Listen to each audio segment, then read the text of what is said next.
we are live. It is Tuesday, May the 18th, 2021, 8 p.m. Eastern, 5 p.m. Pacific. Welcome to NasCanucks, presented by Vibraprint, your weekly live, free, Canadian-based NASCAR podcast. Damn it, almost got it out this week. Oh, well, good enough. We're talking Dover action. We've got the Xfinity Series in action. We had the ARCA East Series that we didn't get to see, so we're not talking about it other than what? Yeah, that young kid, Gibbs kid, led every lap. So that's 2 races in a row. He's led every lap of the race. That's it in a nutshell. Before that, breaking news. I'm looking. I was going to get to that on my phone. Let me finish. So we got 2 races we're going to talk about in depth later in the show. There was the Indy GP as well. Oh, there you go. Jimmy finished in front of the one guy who crashed out on the first lap. There you go. Done. Anyways, on to the big breaking news. Take away, Douglas. The silly season has begun for next year. Wow. We have an opening. We have an opening at Penske Racing for next year. Oh, Cindric got fired? No. The 2-car will be open at Penske Racing next year because Mr. Brad Keselowski will be driving for RFK Racing. Never heard of him. Roush Fenway Keselowski. He will be driving the 6-car. Yes. Driving the 6-car. So driving the 6-car. More than likely, Ryan Newman's going to retire. Or do we bring the 99 back? Actually, no, Suarez has got the 99. Yeah. You can bring back the 97 or the 16's free. The 97's free. Yeah. Those are the 2 other traditional Roush numbers. Oh, and the brief 06. Yeah. So apparently, this has been kind of going on behind the scenes for a little while now. Interesting, considering we had a current and former driver of the 2-car in the booth on Saturday. Yes, but so some stuff that was kind of writing on the wall is that the general manager of his former truck team, Keselowski had, So I was saying, it was funny. I was thinking about BK Racing. I think it was. Well, no, it wasn't BK Racing, but Brad Keselowski Motorsports or whatever it was. It was BK Racing. Yeah. So his. I thought that was the one with the Burger King cars was BK Racing as well later. Yeah, I forgot. So anyway, Jeremy Thompson, the former general manager for Keselowski's truck team, is now took a job at Roush Fenway Racing this year. Gotcha. Other signs was that Keselowski was supposed to do the tire test at Texas, right, for the next gen car. Right. Last minute, you're out. Ryan Blaney's in. Okay. Interesting. So it's. So Brad's to the 6 next year. That is an early silly season thing to happen. Staying with the Ford camp. All day I've been hearing that it's been a possibility, and within the last half hour I've heard done deal. There we are. So welcome Terry and Keith H. And he's always expressed interest in owning a team again. Yep. Especially a cup team. Yep. Let's face it, Roush is getting up there. Well, and I've been going on that rant, who takes over Roush, right? And I said off air and on, the biggest mistake they did was letting Greg Biffle go, because Greg knows the tech side of things. Yeah. So interesting. You got a driver who's already had his own team before, albeit a truck team, but a big name back at Roush, and you know what, they've been coming along the last couple of weeks. Oh yeah. Well, and enough that the broadcast team finally acknowledged it on Sunday. Yep. Which, of all races on Sunday, that you would think that we would hear only about one team the whole race, especially based on who's in the booth. But thank God it wasn't last year that Sunday's race happened, when you had DW and Jeff Gordon in the booth. Whew, more on that later. So and I heard on the radio today, they were talking, especially Moody was talking about, guys who have been successful with being driver owner. Mm-hmm. You got your Junior Johnsons, your. It's been a long time. Senior to a degree, but there's been a lot of other guys that have kind of crashed senior at all, as well. As far as I'm concerned, Senior didn't drive his own equipment since the 80s. Yeah, true. Yeah. So yeah, literally the last owner driver, Alan Kowicki, that really did anything. That was 1992. I think. Kinda. Yeah. 92 or 93. Yeah. So getting into, we're at the Monster Mile, Dover.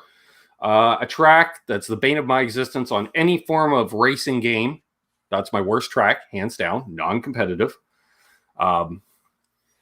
So we got into the Saturday race, and there's always potential because it is a 1 mile super speedway, and it lived up to it. We got to see the cliches, 1 mile super speedway, you're driving on edge all the time. Self-cleaning track, we saw that. So we get into, and once again, we had Kurt Busch back in the booth. Awesome. I really, when he had mentioned, and we had seen all weekend, the cars were all loose all weekend. And he was the guy who said, I think Goodyear brought a different stagger. I'm really looking forward to seeing the tire sheet tomorrow, eh, Brad? And Brad immediately, he's like, yes, because Brad is a technical guy as well, but, excuse me, dumbs it down for the broadcast in many ways. Yep. But Kurt, he's like, I don't care. Our core audience is a bunch of gearheads. I'm talking to the gearheads, which is great. Mm-hmm. And yeah, some loose cars out there. It was nice to see Austin Cindric was continuing his throwback paint scheme from Darlington. His always throwback to the week before. Yeah, exactly. Which is, he thought he was too cool to run a throwback. Excuse me. We had Josh Berry running for the Dash for Cash, which was very cool. He's kind of the feel-good story of this season, I would say, in many ways. He's not long for this series either, I think. No, he's going to miss next week. Yeah. Because of it. It's at COTA, and the guy who ran at Daytona is running the car again at COTA. And then I got a handful of cars. I got a whole sheet I can talk about. All right, next week. Yeah, exactly. More on that later on. More on that later. Yeah. So Josh Berry, basically, we had 3 JR Motorsports cars and one other running for the Dash. I can't remember who the other. Oh, it was a Moffitt. Jones. Jones. Yeah, right. The 19. The JGR car. Right. And we had Young Gibbs there running in the 54. That's how I found out about his domination in the ARCA series, because he was running well again. Yep. And the broadcaster, Fox, said, you know what? We're going throwback again this week. We're bringing it to Kim Burton Cam.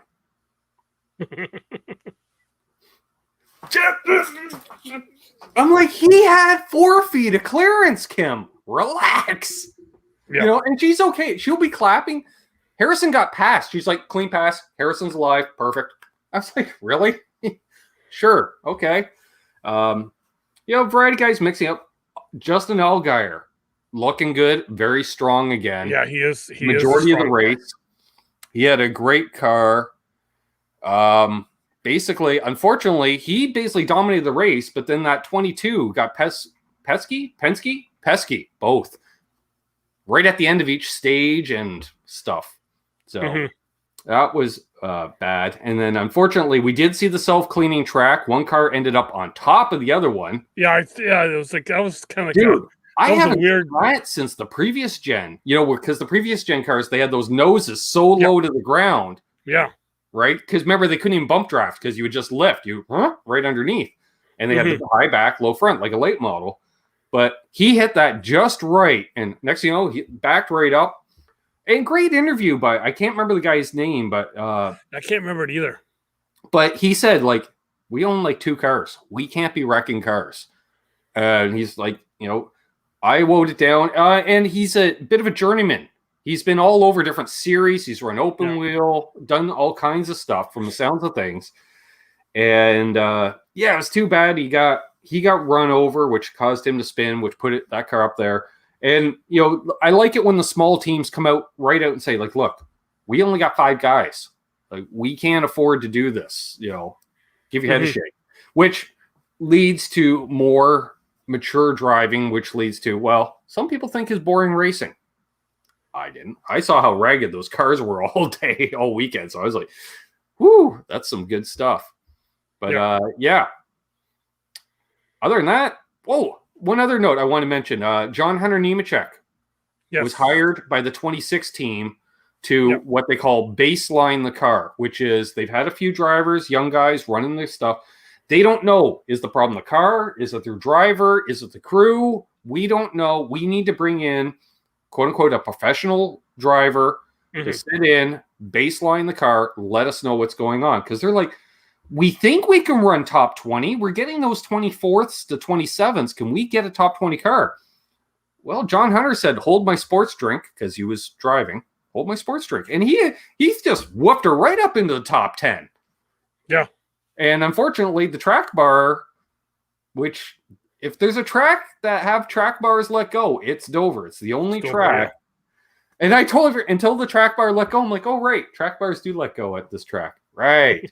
So he drove her, and he drove her hard. And, that was great to see, because we've talked about John Hunter, how he's matured as a driver. And I think they caught him at the right time. He's on a real good roll right now, doing his own thing. So he's going to have the confidence factor up there so he could push the car to its limits, which he obviously did. And he literally drove the rear end off her. Mm-hmm. Nothing wrong with that.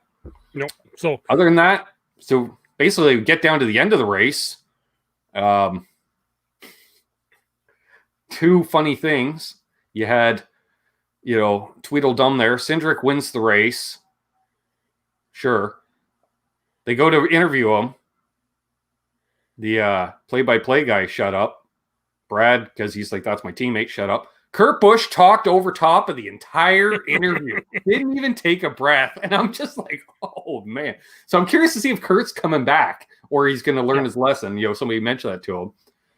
And then you had Josh Berry, again, feel good story. He won the big check. And they were talking. Brad Keselowski loves the fact they use the big checks because, we've seen all the short trackers, Doug. They all put the big checks up on the shop walls, Yep. Josh, word of advice.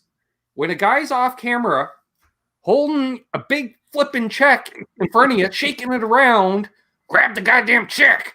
You're supposed to hold the check. He's trying to present you a check. To the point where I could see it started lower off camera because Buddy's arm's getting tired. He's twitching his hands. Yeah. I thought, I texted you, just smack him with it. He'll grab it. But that was good to see. Good to see. He got that. So that's giving him a little extra money to maybe put something together for the rest of the year. Who knows? Yeah, who knows? Yeah. $100,000 helped out a lot. Well, he's been, and as we know before with that other guy, I forget his name now, Noah, that money goes to the team. Yeah. Although with Junior, they may let him have that as well too. Exactly. So that was good to see. But yeah. Which also briefly, Saturday, the Indy Grand Prix happened. Roman Grosjean decided, I want to try IndyCar racing. And they were saying how, a lot of Formula One guys, it took Rubens Barrichello, Doug, half a season to get up to speed. Nobody just dips right in. Well, he just dipped right in and sat the car on the pole. I don't see what the problem is here, guys. You tell me the cars are bigger, they're heavier, and they got less horsepower. And he went, so what, you're giving me a Cadillac? Because he wasn't putting a wheel wrong. That's for sure. So, unfortunately, pit strategy, he got caught behind a bunch of cars, and that's all it takes. He did have a 30-second lead, and then that diminished by different... The lap time difference between the primary and the option tires was over a second a lap difference. So it was just marbles everywhere. Crazy on that. And then Rinus VK won the race. Dutch driver. First Dutchman to win an IndyCar race in a little while. There have been a few over the years. I think Patrick Dornbos did win one in IndyCar. Of course, Arie Luyendyk. Who is a family friend, which was interesting because it was like the two families. It was like Renus's dad raced but like one of Ari's relatives worked on his team, and then VJ's grandfather worked on Ari Senior's team, one of those teams type thing. So they go back. So it was great to see and fun by all. And, it was good to see we had people in the stands, and they're hoping for big things in a couple of weeks down there. So, Jimmy Johnson, well off the pace. They dropped the green, and I don't think he grabbed another gear. He was well off the pace. He said, I'm just out there to make laps. Well, he was a moving chicane. And he was, because I believe one of the leaders came out of the pits and he just stuck right behind Jimmy. And Jimmy could not get out of the way fast enough. Mm-hmm. So he was like the Norm Benning of IndyCar. Yeah, pretty much. Yeah, pretty much. Oh, yeah. And speaking of which, one of the young guys that wrecked out of the Xfinity race, he was driving for car owner Carl Long. Which just shows these guys will literally mortgage everything to the hilt. Well, yeah, but Carl's been around. Carl's at every race, though. Yeah, but the fact that Carl drives his own part-time cup car thing when he can, where he can, but he's also willing to put people in seats to run Xfinity races, and he provides the car. So I thought that was great to hear. Because Carl can be the selfish guy and just run everything himself, but he's not. Yeah. So, Indy Grand Prix, that was what happened there. Oh, yeah, Jimmy Johnson's joining the broadcast team. Later in the year, he is doing an oval test. Yeah, there's pairing Jimmy with Rutledge. Or no, Steve Letarte. That's who it was. No, because apparently Steve Letarte's broadcasting the Indy 500 too. Great. Okay. Yeah, sure. Yeah. Let's send them to Monaco too. Why not? Fish out of waters? Yep. But yeah, Indy, apparently now rumor is Jimmy has a test coming up on an oval. And he is interested in running the 500 next year. Okay. Which I'm thinking is the sponsors saying, you want us to sponsor you again, Moving Pylon? You better run the 500 next year so we can get some advertising dollars out of this. Mm-hmm. He's plastered all over. For sure. Oh, yeah. So getting into Sunday, the Dover 400, Dynas, name of the race. They also spent, you know what? Same as Saturday, Ben. Well, sure. Except you just added more miles to it.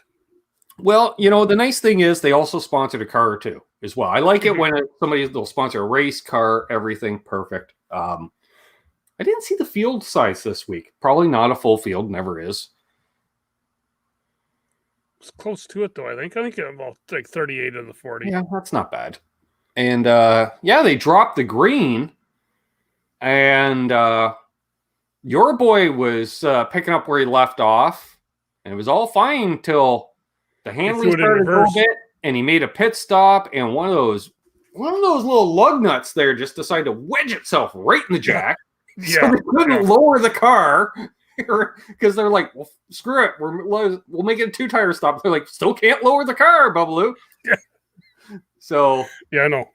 Yeah, they get everywhere, and it's funny because Clint's like, I don't know if you've seen these slow down. Those lug nuts go everywhere. I'm surprised it doesn't happen more often. And then sure enough, later in the race, my God, he's advancing in age fast. He's turning into DW right before our eyes. Jeff Gordon's had when Keselowski, I believe had where it got between the brake caliper and the rim, which happens. Well, I don't know how that happened, but it did. And Jeff's like, yeah, you got to watch those lug nuts. If you've ever watched it slow down, they go everywhere. And I'm thinking, Clint's just about ready to punch him because he's like, I just said that an hour and a half, nipplehead. Yeah. Jeff said a couple things on Sunday that was like, really? Yeah. Because he also even was talking about how Hendrick Motorsports, how they're really going for the younger guys. They're getting younger. They're doing a really good job of getting the younger talent. Numpty, you're like the head of Hendrick Motorsports right now, so it's not they, it's we. Yeah. We know, Jeffy. We know who the listed owner is of. Well, more on that card later, but all of a sudden we saw some of the usual suspects running up around the front. Truex was kind of poking around a bit. Harvick was kind of in and amongst. Harvick didn't hang back for the first 3 quarters as usual. He was up there. Well, Truex was there until he had that. Well, you started having issues on track. Yeah, he was having some issues. Just put him a couple laps down. And then, Harvick was up and around there. Keselowski was hunting around. The 23 car was running top 10 a lot of the day, in and around there. Trackhouse was doing well again as well. Hamlin, that's who it was. I was stalling while I kept trying. Who drives the 11? So yeah, Hamlin was up around there. But then we started seeing. I knew Larson wasn't going to win the race because he won the first two stages. Yeah, and he's apparently picked up whatever gremlin Truex had regarding that. Win the stages, don't win the race, because Truex did that until he got rid of that third stage gremlin. Yeah.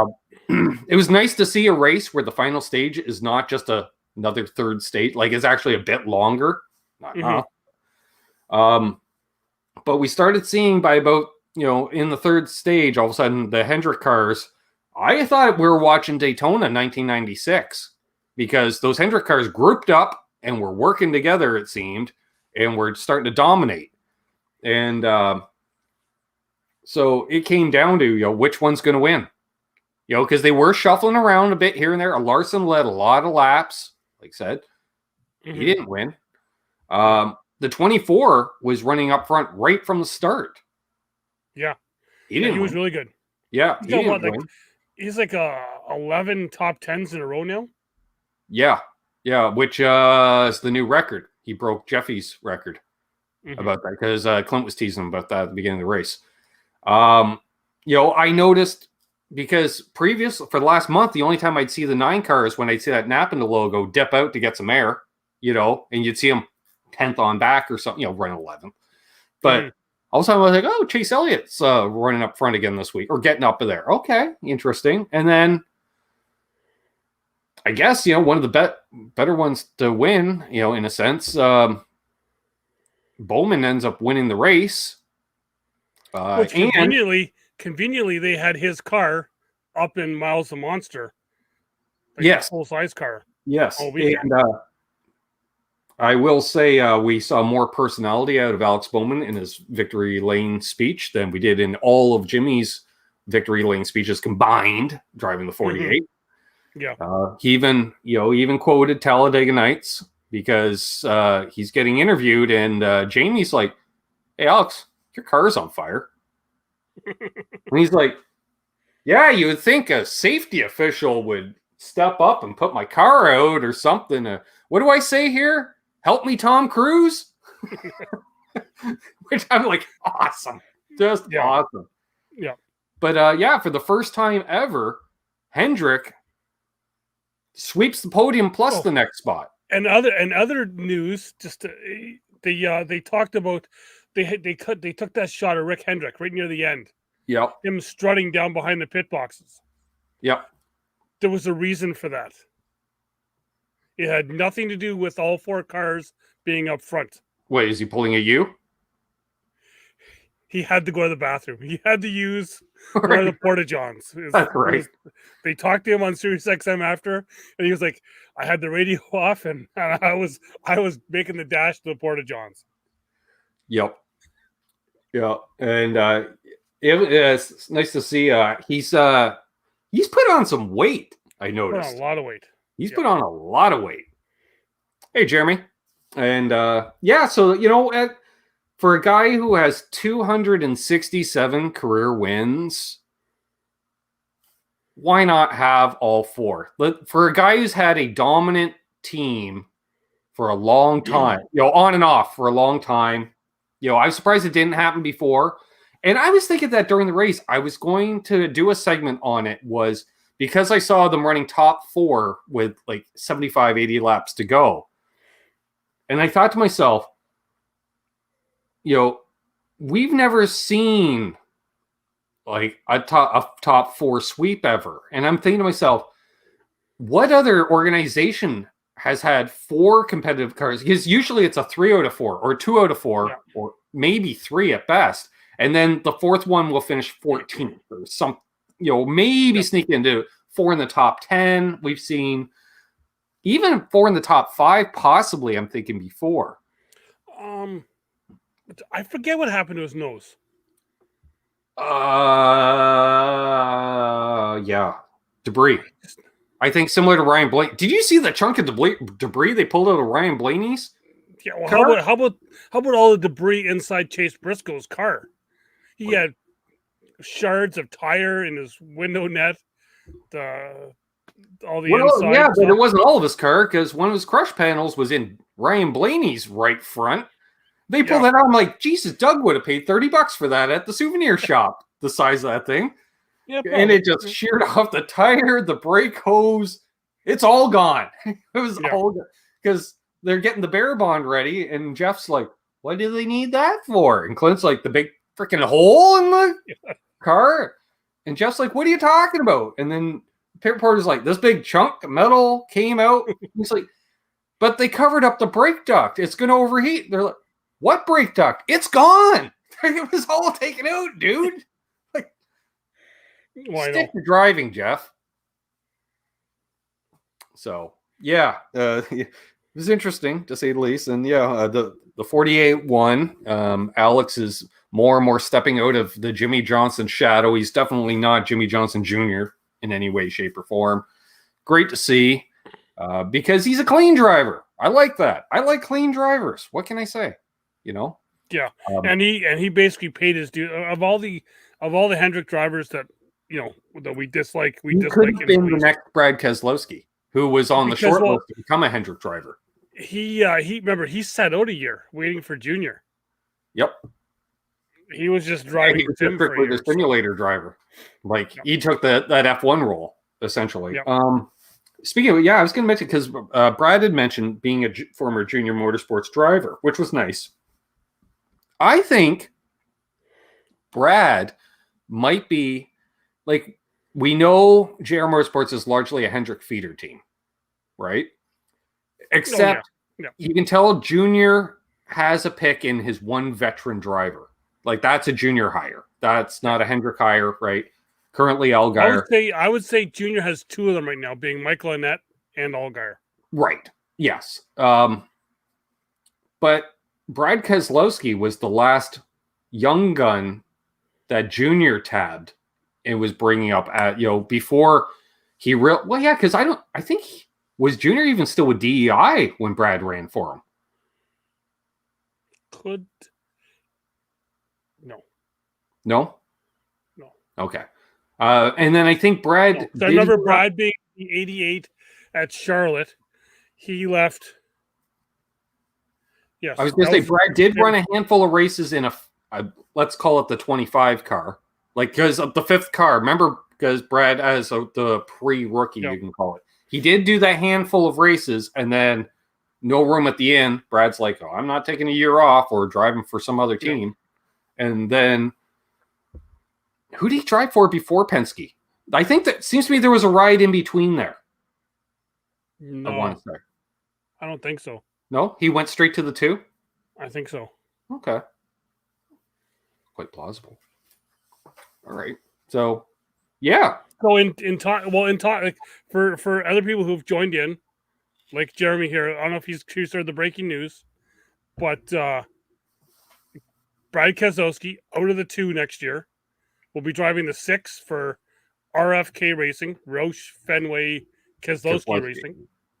So, which sounds like that could be the new name of the organization. Well, yeah, and there's people calling in to sort of think, oh, I don't really like the name. You know what? The name really doesn't matter. What matters is what happens on the track. Exactly. Yep. Yes, Jeremy, we are. It's all right. See you, Seth. Kind of rumored all day and before you get Sam to bed. So about 7:30, we come down that it's basically a done deal for next year. Any other news or notes while we recap things? Not from this week, no. Because it should be. Well, May should be the quiet time. I will say it's weird because I'm seeing, the Facebook memories that we should be down south in many ways. Yes. Yeah. But hey, what would we do? Nothing, because there's no All-Star race this weekend. No. So. We're not sure what Newman's doing. I suspect he is, Jeremy. That's my early suspicion. No word has been mentioned as far as Newman, whether he goes to a different Roush car or he's, gone, or he takes, maybe they do a driver swap. He ends up at the 2 for a year. waiting for Cindric to. Although now the Cindric would he go back? Would he go back to Penske though? Oh right, he started with Penske. Yes. All right, so in no, the 11. No. Does Matt DiBenedetto now have a ride for next year? Well, that's the other thing was DiBenedetto because the Wood brothers love him. Right. So maybe he just stays with the 21 and they put Cindric in the 21 and Cindric into the 2. Or do they move Logano to the 2 and put Cindric in the 22? Kind of like what they did with Kurt Busch. Right. Yeah. It's possible. Well, there we are. And look at that, 31 minutes. So for this weekend, upcoming for this weekend, we got a bunch of new drivers. Yes. And extra people running. I'll just run down because we got all 3 series going. Trucks, Xfinity, Cup. And they don't have that crappy rule where you can't run more than one series, even though it's a new track. And we will have practice and qualifying this weekend for all 3 series. Yep. So just a rundown here of the truck series. Paul Menard will be in the 66. Yep. Xfinity's race. Harvick in the 5. Miguel Paludo in the 8. Mm-hmm. We got Boris Said in the 13. Wow. Cole Custer going back. Yeah, apparently. Cole Custer will be in the 17. Andy Lawley in the 23. Nice. Some kid named Chris Wright will be in the 26. Mm-hmm. Kyle Busch in the 54. Yep. And Austin Dillon in the 77. In the Cup Series? No, Xfinity Series. Oh, okay. Gotcha. Cool. Austin. Because Austin runs the 3 in the Cup Series. Right. And then in the Cup for Sunday, AJ Allmendinger in the 16, Cindric in the 33, and Ty Dillon will be running for the guys up the street, Gaunt Brothers Racing in the 96. Nice. Well, there we are. I'm looking forward to it because I love watching big, heavy Cup cars run on tracks not designed for big, heavy Cup cars. It's one of my faves. So I'm looking forward to it because that track, in my opinion, it's a typical Formula 1 track, which sucks ass. There's no passing zones. It sucks. But one more thing. Late last week, Eddie Gossage, Texas Motor Speedway, retiring after the All-Star race. That's right. Which is probably why he will come up with this, why he's come up with the scenario for the stupid All-Star race this year, which we'll have to come back to next week because we keep forgetting it. Because I actually heard all the breakdown of it. We may need a full show. Great for that. I'll just roll my eyes. Yeah, there's 26 stages. They're all 4 laps each. Caution laps don't count. It's going to take a day and a half to run. Almost 6 stages and like 70 laps, kind of. Yeah. Actually, or maybe even 60 laps. We're not sure. Joke. Like I said, joke. Anyways, he's been Doug. Well, he's still Doug. I'm Ben. Who are you taking? Oh, yeah. Who am I going to take? Just to piss you off, I'm taking Chase Elliott. I'm taking Truex. When don't you? You're kind of fanboying out. This is a month straight you've chosen Truex. I don't know why. Neither do I. Yeah. Okay. So once again, we've been NasCanucks presented by Vibraprint. Visit Vibraprint online. Use coupon code Canuck and save 10% on all your custom printing solutions. If you're watching Dave Moody, reach out, say hi. Yeah. Anything, Dad? Ben. Yep. We could be going to Canadian Tire Motorsports Park. We could. We could be opening up. There's other sporting events opening up.